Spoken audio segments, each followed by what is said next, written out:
Blast সংলাপে স্বাগত জানাচ্ছি আমি নাহিদা আফরোজ সুমি। আশা করি যে যেখান থেকে আমাদের সাথে যুক্ত আছেন ভালো আছেন, সুস্থ আছেন। আমাদের নারীদের আসলে অনেক ক্ষেত্রে অনেক বাধার সম্মুখীন হতে হয় এবং নারীর প্রতি সহিংসতা এই বিষয়টাকে রুখে দেওয়ার জন্য আমরা সবাই যে যার মতো করে আসলে চেষ্টা করে যাচ্ছি এবং অক্লান্ত চেষ্টা করে যাচ্ছেন।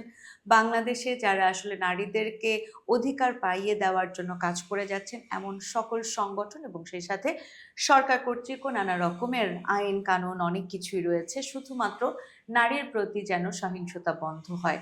কিন্তু আসলে এই সহিংসতা অনেক কিছুর সাথে সম্পৃক্ত এবং এটাকে বন্ধ করার জন্য অনেক গুরুত্বপূর্ণ বিষয়ের দিকেও আমাদেরকে লক্ষ্য দিতে হবে বা লক্ষ্য রাখতে হবে।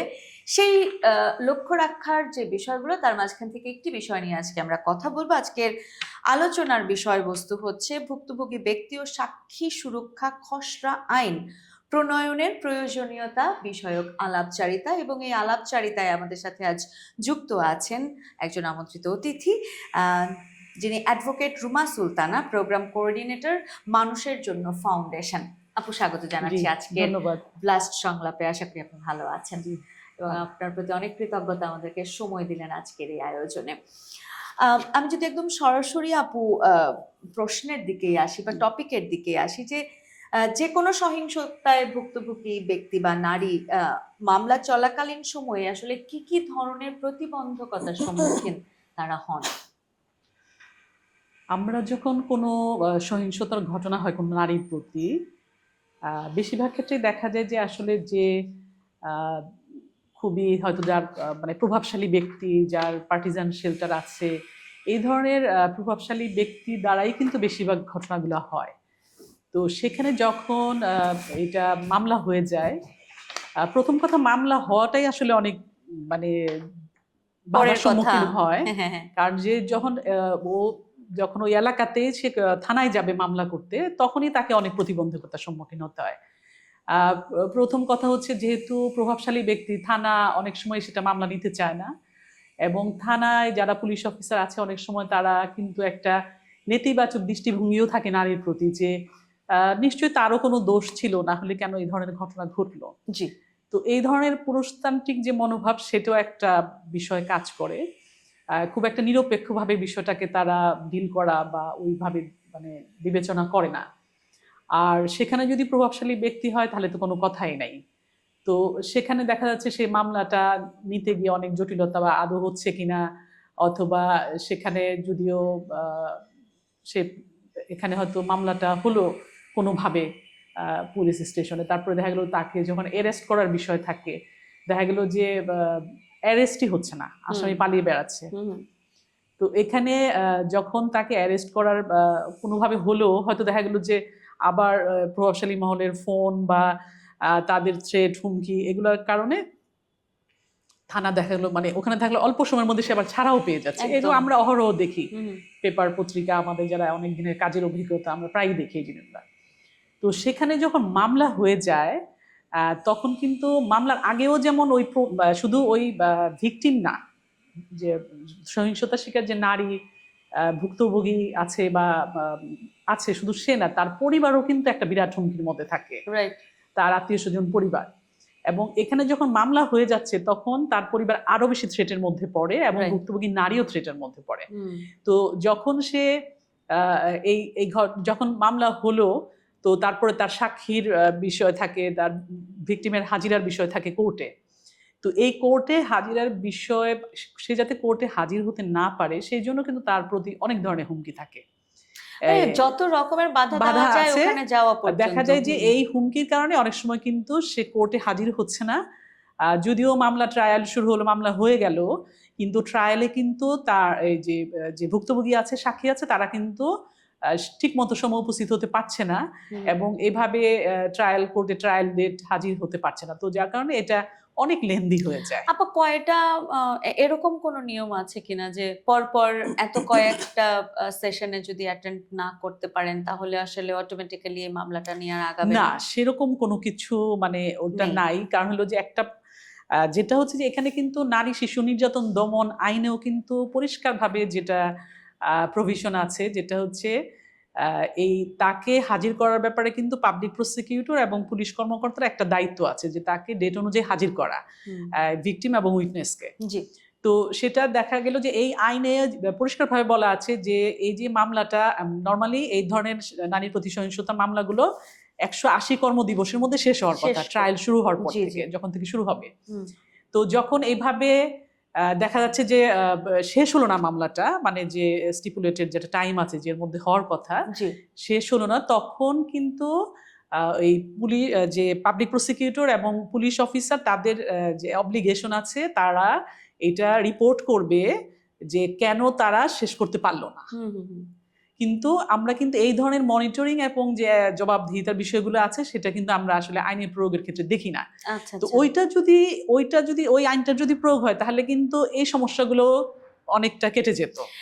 একটা সময় দেখা যায় যে আসলে যদি প্রভাবশালী ব্যক্তি দ্বারা হয় বা প্রভাবশালী না হলেও পুরুষ তান্ত্রিক সমাজ ব্যবস্থায় আসলে এমনিতেই একজন নারীকে এতটা হুমকির মধ্যে দিয়ে যেতে হয়, তখন আসলে পরিবার ভয় পেয়ে যান অনেক সময়, তারা কোনোভাবেই এটাকে কেস ফাইল হোক সেটাই চান না।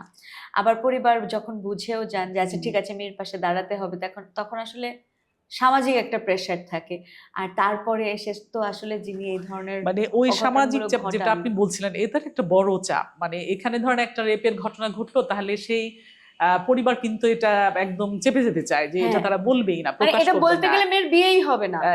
শুধু তো এই মেয়ের বিয়ে না, মানে তার যে বারো যে আত্মীয় মানে চাচাতো ফুফাতো অন্যান্য যারা বোন আছে তার পুরো ওই ফ্যামিলির মানে ওই গোষ্ঠীর যারা আছে ওই পাড়ার মানে তার আত্মীয় স্বজন সবার জন্য এটা প্রভাব পড়বে যে এই ফ্যামিলির মেয়ে এরকম বা এরকম ঘটনা হয়েছিল। তো সেরকম ঘটনা। আরেকটা হলো যে যখন মামলাটা হয়ে যায় তখন আমরা বেশিরভাগ ক্ষেত্রে আমরা 20টা মামলার একটা অ্যানালাইসিস করেছিলাম।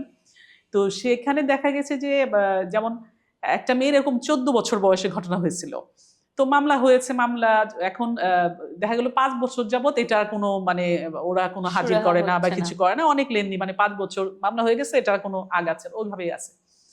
তো তখন আমরা একটু কথা বললাম, ওই ভাই এখন বলতেও স্বীকারও করতে চায় না, প্রকাশও করতে চায় না যে এটা মামলা হয়েছিল, বা কারণ এতদিনে হয়তো এলাকা অনেকে ভুলে গেছে বা অন্য জায়গায় নিয়ে তাকে বিয়ে দিয়ে দিয়েছে বা বিয়েদের প্ল্যান করছে, তো এই মুহূর্তে তো তারা চায় না যে এটা নিয়ে আর ডিল করতে।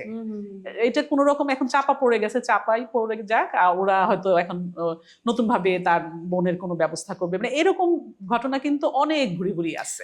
নিজের দিকে চিন্তা করতে গিয়ে আসলে ওই মেয়েটার ভবিষ্যৎ বা তার পরিবারের অন্য মেয়েদের ভবিষ্যতের কথা চিন্তা করতে গিয়ে তারা দেখা যায় যে আসলে এই অপরাধ সংগঠনের ক্ষেত্রে আরো বেশি সহযোগী হয়ে উঠছে। কারণ যখন আসলে কেউ এই থানা পর্যন্ত যাওয়ার পরে বা মামলা করার পর পর্যন্ত সেটাকে এগিয়ে নিয়ে যেতে পারছে না, তখন তো আসলে অন্য নারীরাও যদি ভিকটিম হয় তখন চিন্তা করবে যে না আসলে কোনো লাভ নজির আর থাকে না, কোনো ইনস্ট্যান্স থাকে না যে এরকম ঘটনা ঘটলে এরকমই বোধহয় হয়, মানে চাপা পড়ে যাবে বা এটা নিয়ে আর কোনো বোধহয় হইচই না করাই ভালো, চাপা পড়ে যাক এটাই ভালো, মানে এই এলাকার জন্য বা এই ফ্যামিলির জন্য, এরকম একটা মানসিকতা। আবার যেটা আপনি কথার মাঝখানে অনেকবার এসছে যে উইটনেস বা মামলার যদি কোনো সাক্ষী থাকে অবশ্যই আমাদের সাক্ষ্য প্রমাণের দরকার হয়, সাক্ষীদেরও একটা জীবনের হুমকি অবশ্যই। এই জন্য আমরা বলছি victims of crime and witness protection, দুইটা জিনিসকে আমরা একসাথেই চিন্তা করি আসলে ড্রাফটটা করা বা এটা নিয়ে আমরা কাজ করছি। মানে সাক্ষী এবং ভুক্তভোগীর আসলে তাদের সুরক্ষার জন্য কি কোনো বাংলাদেশে আইনি ব্যবস্থা রয়েছে, কোনো আইন কি রয়েছে? হ্যাঁ, এখানে আমাদের আসলে নির্দিষ্ট করে আলাদা কোনো আইন নাই, কিন্তু আমরা বিভিন্ন আইনে যেটা দেখি, যেমন আমাদের বাংলাদেশ যে ক্রিমিনাল প্রসিডিউর কোড যেটা আছে, পেনাল কোড আছে, এভিডেন্স অ্যাক্ট আছে, এই আইনগুলোতে কিন্তু বিচ্ছিন্নভাবে বলা আছে। যেমন পেনাল কোডে সেফগার্ডিং অফ ভিকটিম অ্যান্ড উইটনেসের কথা বলা আছে, তারপরে হচ্ছে আমাদের যেটা এভিডেন্স অ্যাক্টেও বলা আছে, বিশেষ করে 151 সেকশন 151 এবং 152-তে যেটা বলা আছে যে এই যে ধারাগুলোতে যে এখানে তারা কোর্ট প্রাঙ্গণে তাকে এমন কোনো প্রশ্ন করা যাবে না যেটা তার ইনসাল্টিং হয়, স্ক্যান্ডালাস হয়, এই ধরনের কিছু করা যাবে না। তবে এখানে আবার কিছু কন্ডিশন যে আবার একটা শর্ত থাকে, যতক্ষণ পর্যন্ত তার ফ্যাক্টটা আইডেন্টিফাই করার জন্য দরকার হয়, মানে যতটুকু তার ফ্যাক্ট আইডেন্টিফাই করার জন্য ততটুকু পর্যন্ত এর চেয়ে বেশি তাকে করা যাবে না, হুম হুম এটা বলা আছে। আর আপনি জানেন যে যেটা হলো আমরা 150 152 এই ধরনের কথা বলা আছে, এবং 154 5 নিয়ে যেটা আমরা করলাম, এটা আমাদের রেপ রিফর্ম কোয়ালিশনের একটা মুভমেন্ট ছিল, এবং রিড করে এটা আমরা আমাদের যেটা আসছে, যেটা ডিরেকশন আসছে হাইকোর্টের, যে তাকে মানে একটা ধরাই ছিল যে এই ধরনের যদি রেপের ঘটনা ঘটে তাহলে ধরে নেওয়া হবে যে সে আসলে মানে তার ক্যারেক্টার খারাপ। তো এই যে হ্যাঁ। চরিত্রহীন একটা বিষয়, মানে এটা কিন্তু নিষিদ্ধ করা হয়েছে। তো বিভিন্ন সময় কিন্তু আমাদের নারীর প্রতি এই ধরনের কোন হ্যাঁ, রকমের কোনো করা যাবে না। আচরণ বা চিন্তা ভাবনা করা যাবে না, তাকে সেটাকে ওপেন নিষেধ করা কোর্টে এই হয়েছে, ধরনের কোনো প্রশ্ন করা যাবে করা যাবে না। তো এই ধরনের কিন্তু অনেক সময় খুবই প্রোগ্রেসিভ কিছু মানে ডিরেকশন হাইকোর্টের আসে, যেটা আমাদের উইমেন্স রাইট মুভমেন্টের কারণে, আমাদের রেপ ল রিফর্ম কোয়ালিশনের যে মুভমেন্ট আছে সেই সমস্ত কারণে। কিন্তু দেখা গেল যে সেটা আসছে কিন্তু ওইটা কিন্তু ইমপ্লিমেন্টেশনে আবার যায় না। আচ্ছা আচ্ছা। তো এইগুলো হচ্ছে আরো একটা বড় সমস্যা, কারণ হলো যে যখন প্রোগ্রেসিভ কোনো জাজমেন্ট আসে সেটাকে আমরা আবার ওরকম মানে এইটা প্রয়োগের আলো আবার আমরা দেখি না, বা এই প্রয়োগের প্রয়োগের answer গুলোতে দেয় না। আমাদের গাফেলতির জায়গাগুলো কোথায়, বা কেন প্রয়োগ হয় না? গাফলতির জায়গা এখন যাই হোক, আমি ওইটাতে একটু পরে আসছি গাফলতির জায়গাটাতে। তো বিভিন্ন আইনে আসলে বলা আছে বিচ্ছিন্নভাবে, ক্রিমিনাল প্রসিডিউর কোডে বলা আছে, আবার উইমেন চিলড্রেন ডিপ্রেশন প্রিভেনশন যে আইন, নারী শিশু নির্যাতন দমন আইনেও কিন্তু বলা আছে। বিশেষ করে এই আইনের 13, 14, 15 এই ধারাগুলোতেও বলা আছে যে কি মানে তার যে প্রোটেকশনের বিষয়, রেপ হয়ে গেলে তার প্রতি কি ধরনের প্রোটেকশন, তারপরে ধরেন সেই প্রোটেকশনের কথাগুলো কিন্তু বলা আছে ইনডাইরেক্টলি, মানে তার এবং হেফাজতের কথা বলা আছে সম্ভবত সেকশন 33। তো হেফাজতের যে বিষয়গুলো আছে, যে সার্টিফাইড হোমে তাকে রাখার বিষয়টা বা কাস্টডিতে সেফ হেফাজত। তো এখানে আমাদের বাংলাদেশে যেটা ministry of women affairs, ministry of social ওয়েলফেয়ারের আন্ডারে কিন্তু সারা বাংলাদেশে ডিভিশনাল সেফ হোমের সেট আপ আছে, এটা কিন্তু ভিকটিম উইটনেসের জন্য। আচ্ছা আচ্ছা। তো এখানে এই সেফ হোমগুলোতে রেফার করার যে একটা বিষয় থাকে, সেখানে কিন্তু আমাদের অনেক সময় যারা বিচার প্রক্রিয়ার সাথে আছেন ওনারা কিন্তু অনেক সময় জিনিসটা ওইভাবে যে একটা কানেক্ট করে রেফার করা, ওইটা কিন্তু অনেক সময় হয় না। আচ্ছা। তো এইখানেও একটা প্রবলেম যে তাদের হেফাজতের অবস্থাটা কি, তো সেটা, এবং পুলিশ যে প্রোটেকশন নিয়ে মানে তাকে কোর্টে নিয়ে যাওয়ার বিষয়, এই সময় কিন্তু দেখা গেল বাসে করে হয়তো নিয়ে যাচ্ছে। তো সেখানে অতি সহজে কিন্তু তার যে যারা মানে এই ঘটনা ঘটিয়েছে, ঘটনার সাথে যারা ব্যক্তি আছে, অভিযুক্ত ব্যক্তি আছে, তারা অতি সহজে কিন্তু তাকে আবার থ্রেটের মধ্যে ফেলতে পারে, এবং তার মানে সুষ্ঠুভাবে যে সে স্মুথলি কোর্টে হাজির হবে, সেখানেও কিন্তু যেহেতু একদম পাবলিক ট্রান্সপোর্টে অনেক সময় নিয়ে যাওয়া হয়, সেটাও কিন্তু তার জন্য একটা বড় হুমকির মধ্যে পড়ে যায়, এবং আমরা নিরাপত্তার আসলে অভাব দেখি। তাহলে আপনি বলতে চাচ্ছেন যে যে ধরনের আইনগুলো বাংলাদেশে আছে না নারীর প্রতি সহিংসতা বন্ধের লক্ষ্যে, সেই ব্যাপারগুলোতে কি আসলে ভিকটিম এবং যারা আহ, আহ, যারা আসলে উইটনেস আছে, উইটনেস থাকেন, তাদের প্রোটেকশনের জায়গাটা আসলে এনাফ নয়, বা আপনি কি মনে করেন যে না, এটার যদি প্রকৃত বাস্তবায়নগুলো হয় তাহলে হয়তো আসলে আর নতুন করে কোনো আইনের ব্যবস্থার প্রয়োজনীয়তা পড়বে না? কি বলবেন? মানে বিভিন্ন আইনে বিভিন্নভাবে বলা আছে, তো আসলে ওইভাবে করে যে একদম ধরেন একদম যারা আমরা যে সহিংসতার শিকার নারী এবং যারা সাক্ষী সাক্ষীবর্গ যারা আছে, পুরোটা আসলে ওইভাবে কাভার করে না।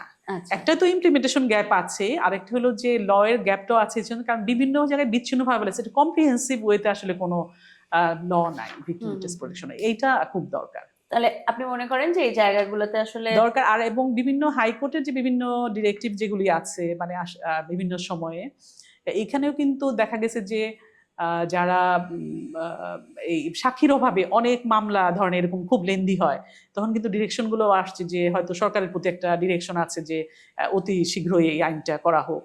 এবং বিভিন্ন আমি যেটা আমাদের একটা জাস্টিস অর ইজ ফাইন্ডিংস যেটা বাংলাদেশে, সেখানেও দেখা গেছে যে আপনার 77% মামলা হচ্ছে পেন্ডিং উইমেন চিলড্রেন যে ট্রাইব্যুনাল, নারী শিশু নির্যাতন দমন ট্রাইব্যুনালে সারা বাংলাদেশে 77% মামলা পেন্ডিং। তো এই পেন্ডিং এর যে কারণটা, তার 4টা কারণের মধ্যে একটা বড় কারণ হচ্ছে যে ট্রায়াল ডেটে সাক্ষীর হাজিরা না হওয়া।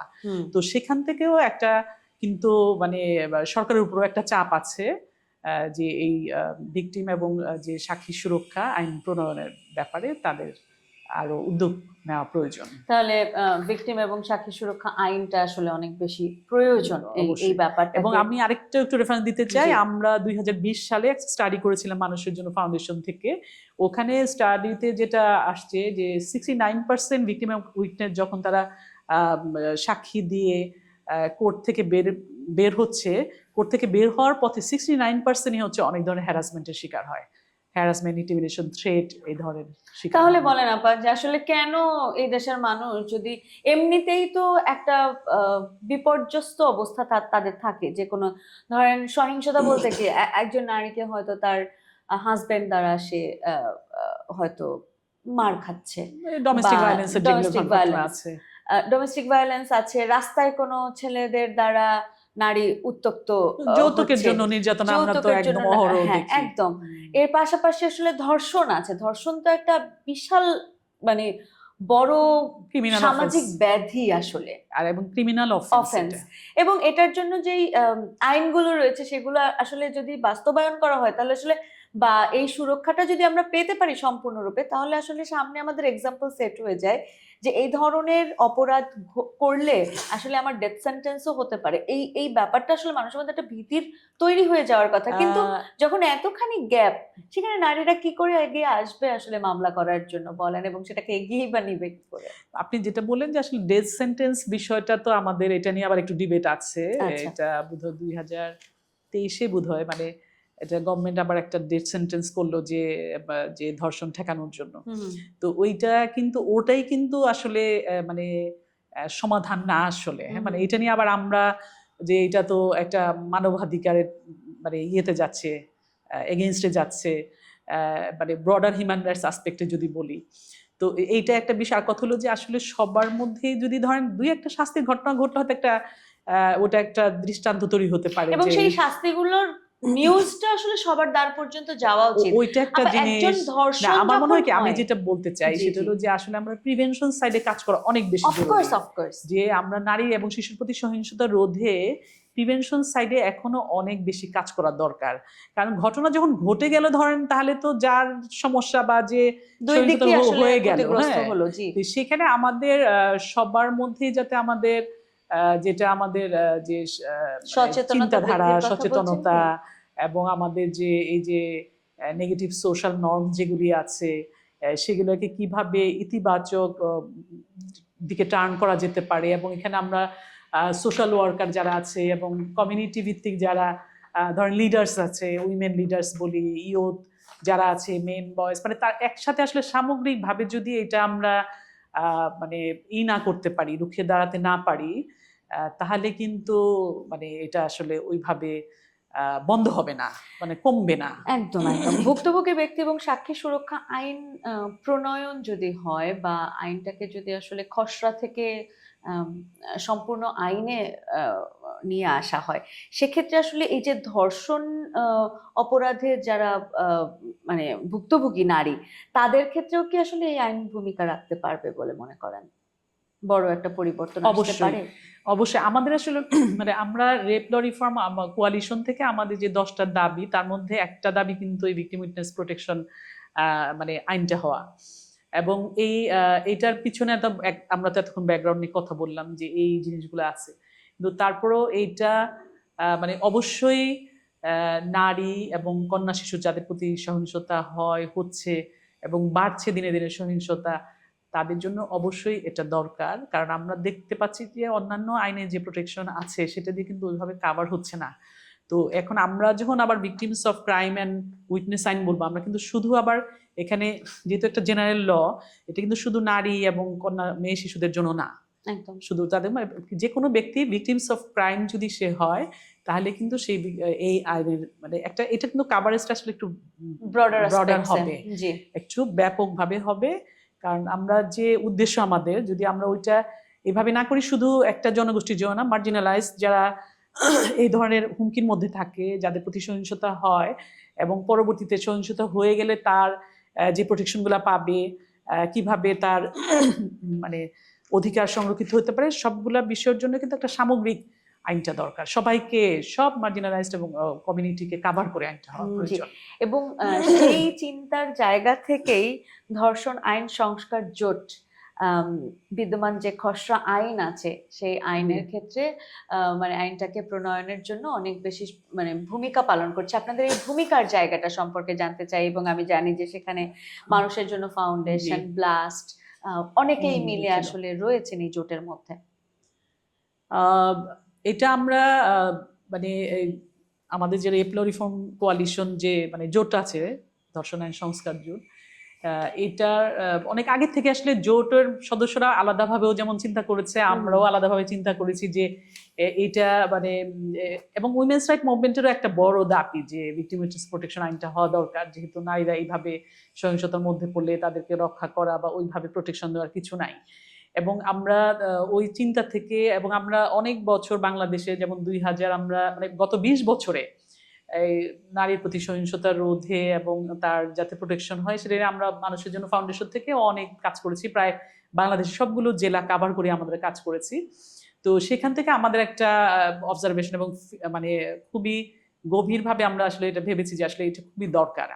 একদম ওরকম আমাদের যারা সারা বাংলাদেশে যারা সহযোগী সংগঠন সমূহ কাজ করেছে, তো সেদিক থেকে আমরা 2020 সালে আমরা একটা স্টাডি করি, এবং এটা 20টা জেলায় স্টাডি হয়েছিল। এখানে আমাদের যারা জুডিশিয়ারির সাথে আইন প্রয়োগকারী সংস্থার সাথে জড়িত তাদেরও যেমন নেওয়া হয়েছে, এবং এখানে ভিকটিম উইটনেস যারা ছিল তাদেরও সাক্ষী নেওয়া হয়েছে। তো সেদিক থেকে আমরা এটা স্টাডির পরে আমরা আবার ল রিফর্ম যে আমাদের কোয়ালিশন আছে, কোয়ালিশনের সাথে আমরা শেয়ার করি, এবং কোয়ালিশনের দাবিও যেহেতু একটা ছিল সেটাকেও আমরা আরেকটু রিইনফোর্স কিভাবে হয় আইনটা প্রণয়নের ক্ষেত্রে সেটা আমরা চিন্তা করেছি এবং ওইভাবে আমরা আগাচ্ছি।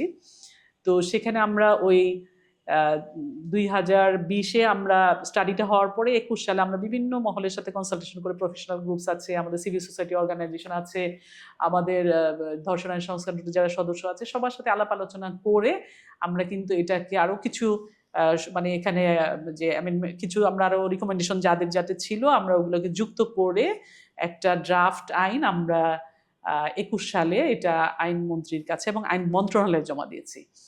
তো জমা দিয়েছে, এবং আমরা ল কমিশনও এটা নিয়ে কথা হয়েছে, ল কমিশন আগেও এটা নিয়ে মানে আমাদের বেসরকারি সংগঠন সবার সাথে কথা বলেছিল, বা কোয়ালিশন থেকে কথা হয়েছে, ধর্ষণ আইন সংস্কার জোট থেকে কথা হয়েছে। তো এটা সবকিছু মিলে আমরা যেহেতু এটা সাবমিট করেছি, প্লাস আমরা এখনো আবার এটা নিয়ে কিছু আরো একটু ফার্দার অ্যানালাইসিস করে, কারণ এর মধ্যে একটু প্রেক্ষিতটাও চেঞ্জ হয়েছে, আবার অন্যান্য লতেও কিছু চেঞ্জ আসছে, তো সেইটাকে একসাথে করে কনসাল্ট করে কিভাবে আবার এটাকে আনা যায়। তো আমাদের মোটামুটি শেষের দিকে আমাদের ইয়াটা অ্যানালাইসিসটা, তো ওইটা হয়তো আমাদের এই মাসের মধ্যে একটা সম্ভাবনা আছে হয়ে যাওয়ার।